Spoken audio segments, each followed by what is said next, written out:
Hi, I'm Patrick. I'm Mike. And I'm Glenn. And we've been making music since the mid-90s. Back then we formed a band called Waves and Flames, which played post-grunge, alternative rock and hard rock. Just like bands like Creed, Collective Soul, Bush and Three Doors Down, I'm the guitarist and singer. I'm the bassist. And I'm the drummer. Me and Mike knew each other since our elementary school days.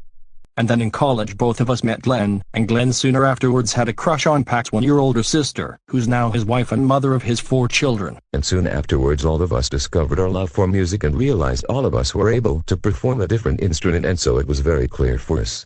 We were largely inspired by the early works of Smashing Pumpkins, Stiltskin and last but not least Collective Soul.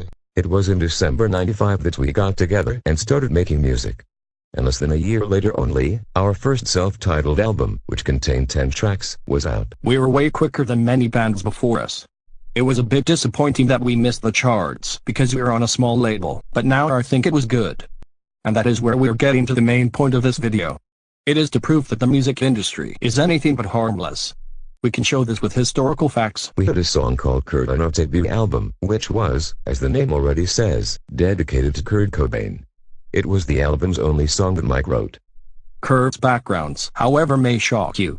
He was a big fan of Anton LaVey, who himself was a huge fan of Aleister Crowley, the most likely biggest Satanist in history. Crowley was praised by people like the Beatles, the Rolling Stones, Led Zeppelin and Black Sabbath.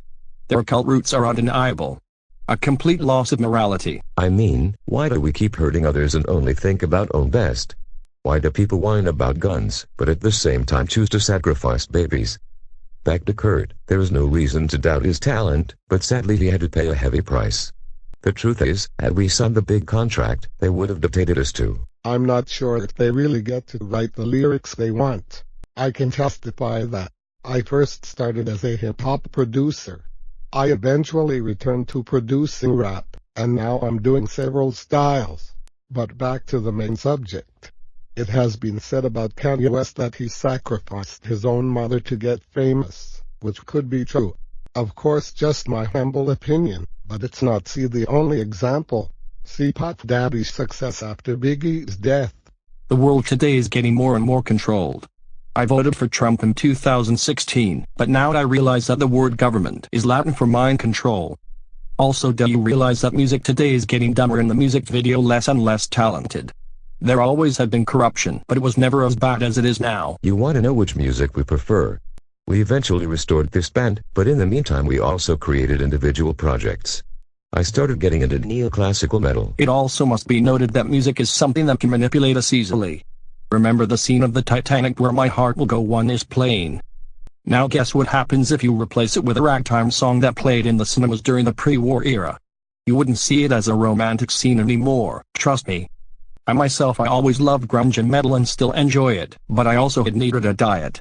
It caused me to be an aggressive guy, and eventually I got more into classical and ambient. I think the elite's biggest trick is to make us believe money solved our problems. Sorry, it doesn't work that way. Which group has the highest suicide rates? Correct. Rich ones.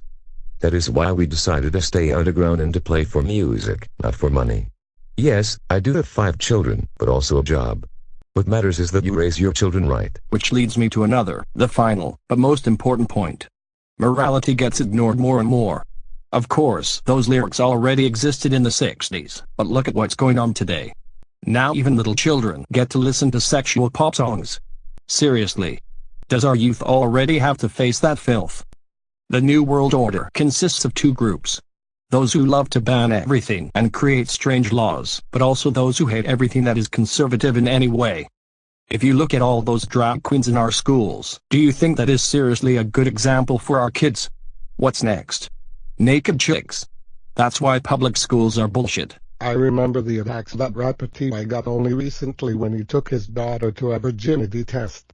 I personally believe that the media brainwashes us to buy absolutely garbage music. As Mike already said, everything sounds the same. Even though that's not the biggest danger. All we can say is that if you love music, then go try out the instruments that suit you, but make sure you don't try to make money out of it. Music is a way too precious gift.